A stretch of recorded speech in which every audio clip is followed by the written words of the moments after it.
Hi, welcome to Manas Shield YouTube channel. Before we start, kindly subscribe to my YouTube channel. Thank you. Let's start the video. If you haven't watched the previous video, I'll link it in the description box, or you can click here. Chapter 3. Reminiscences of the Clowns. Upcoming battle.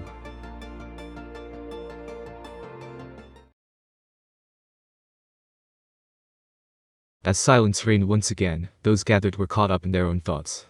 Kagali had a lot of things to think about. Dino's remarks were important, but for now, the first priority was to learn about her own changes. As Kagali was searching for information and checking her on her changes, she felt a tremendous surge of power. The Seraphim are the highest-ranking angels, said to be comparable to the awakened demon lords. Kagali, who had taken in the power of the Seraphim and become a Jotun, had become so strong that her demon lord self seemed ridiculous. Moreover, apart from her unique skill schemer, she discovered that there was a new skill embedded in her soul. Ultimate Enchantment Domination King, Melchizedek, given the separation of Michael's control ability, it boasted a terrifying performance that could instantly analyze any ability and place it under control. However, because Kagali herself was also under the control of the power, it became impossible for her to betray Michael. It's terrifying. A battle between people with such power is a world I can't even imagine. Those were her true feelings, but when the time came to fight, Kagali's body would slaughter the enemy on its own, without her even thinking about it. Kagali instinctively understood this, and felt afraid of her own change. However, and that's why she can't stop thinking about it. She wanted to test the immense power she had acquired. She knew she shouldn't think about it that way, but for some reason, she still wanted to. And she knows the opportunity to test it would come soon enough. Her thirst for revenge was supposed to be gone. And yet she felt anger towards Leon for killing her, and towards Remura for killing Clayman. And she wonders if she can beat them now. She knows it's pointless, but still can't stop the desire that wells up. Was she really weaker than Dino now? No, she never thought so. In fact, the current Kagali, who had become a Jotun, was on the same level as Dino. Ha, that's pathetic, Dino. He's been like that since he was a demon lord, but I never saw Dino fight himself.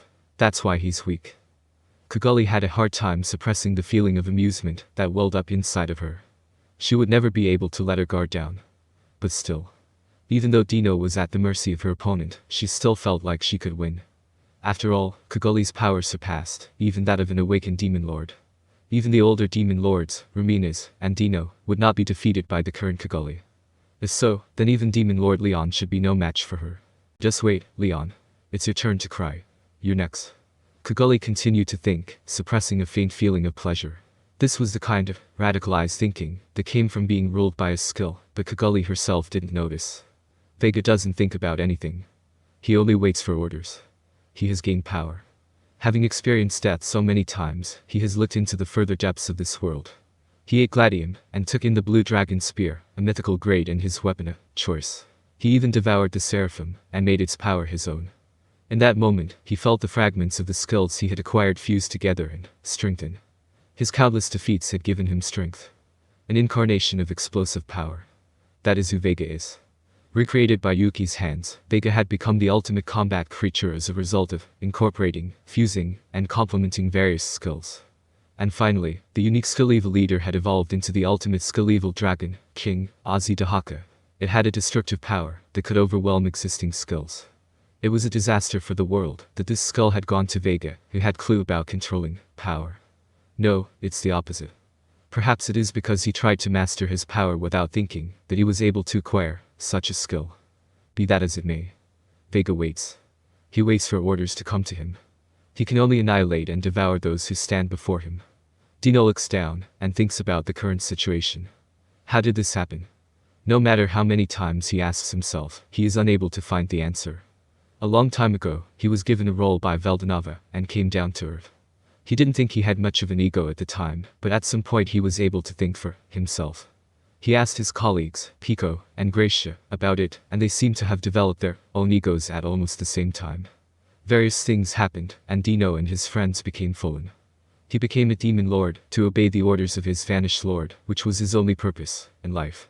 Dino continued to watch. He planned to watch the outcome of Guy and Rudder's game without intervening. His loyalty to Veldanava was absolute. Someday, Dino believed that one day, at the end of time, he would definitely come back. And then they met. That mysterious slime. The brilliance of his soul, that could be understood at a glance. It was different from Veldanava, but it felt familiar. And then the good days began. He hated working, but was happy to be used by humans. Dino almost couldn't believe it, but, for some reason, he felt satisfied. Because it was there, that he found friends to work together with. Oh, but even so, I betrayed Ramers. What Dino regrets is the attack on Ramers 5 months ago. On Feldway's orders, he betrayed Rimuru and the others, and invited the enemy into the labyrinth. He then moved to capture Ramers, the most important target. The order was to dispose of her, as she could not be captured, but Dino did not intend to do so. He really had not intended to kill her, but rather to seal her with deep hypno, and cover it up. Fortunately or unfortunately, the attempt ended in failure. And now, he was wondering why he had done such a thing. No. Then that's proof that he was telling the truth, I suppose. That's what Dino thinks. He didn't want to make excuses for betraying Ramers, but he was pretty sure he was under Michael's control. In other words, as long as I have Heavenly King Astarte, I can't go against Michael Feldway. Seriously, you've got to be kidding me. Although he had grasped the situation accurately, he couldn't come up with a clever idea to overcome this situation. The saving grace was that Rimuru believed in Dino. He's a shrewd guy, but he's also a softie. Even if he's easily fooled, one can't be too careful with him. Dino suddenly sees a blue butterfly mark on his right arm. He thought that Zijin had overlooked it, but it seems that the birthmark had become a corridor connecting his mind and heart. Thus, Rimuru was able to contact him through that mark. He's seriously so shrewd, that guy. He has spoken directly to his heart, and yet was able to steal all of his information. Moreover, he was forcing him to spy with impunity. But rather than feeling abhorrent or something like that, Dino felt strangely refreshed. Surprisingly, he was happy that Rimuru believed him. See you later, huh? Dino realized that for the first time in a long time, he felt truly happy. And then, he thought to himself, what a troublesome situation. Dino had no intention of betraying his creator, Veldanava. If Michael and Feldway's goal was to revive Veldanava, then Dino thinks that he should cooperate with them. However, this has really become troublesome. Those were Dino's honest feeling at the moment. Well, whatever. I'm not of much use to them anyway. I mean, the more I work, the weaker I become, so there's nothing I can do about it. Besides, it's better for both sides if I don't work hard, so it's a wish come true. The good thing about Dino is that he doesn't immediately worry about things. The always positive Dino, who was unrivaled when it came to slacking off, came to his conclusion with an easygoing mind. This positivity was what made Dino such a frightening man. Dino, feeling refreshed, waited for Feldway and the others with a cheerful face. Arios thinks. His superiors, Kagali and the others, were talking, but he had no idea what they were talking about. He wanted to complain, but his instincts told him that it would not be a good idea. And rightly so. Arios was under Kagali's control. The spell was still in effect, even now when he had become an Imton, heavenly spirit, through the undead elf. If he had awakened on his own, it would have been a different story, but since his evolution was a setup, it was inevitable that the Dominion would be strengthened. Arios, who did not have the time to feel annoyed, was aware of his current situation. Filled with incredible power, he was elated with a sense of omnipotence. The most significant change was that his unique skull murderer had evolved into the ultimate enchantment Conviction King, Sandalphon.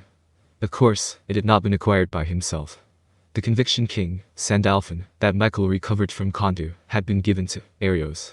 Murder was consumed for this purpose, but Arios could not resist it at will.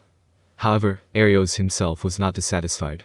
He was simply happy to have the power, and continued to wait for his turn. Orca Arya was confused.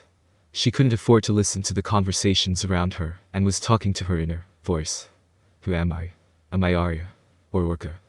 I don't know. I'm Arya, but I'm also Orca. Confused as they were, they also felt their consciousnesses becoming unified. It was not unpleasant, but rather pleasant. I'm Orlea. This was the moment that the answer came to her. Although Orlea was a newborn, she was still able to use the skills of a first-rate warrior and wizard. Moreover, the ultimate enchantment alternative that was given to her was optimized in Orlea, and transformed into the ultimate enchantment multiple weapons. This allowed Orlea to use the experience she has accumulated in her body, to create a variety of weapons. Although there was a limit to the number of weapons that could be used simultaneously, the grade was equivalent to mythical grade. Fully armed with multiple weapons, Orlea was not afraid to fight her enemies. Myfuruki was in despair.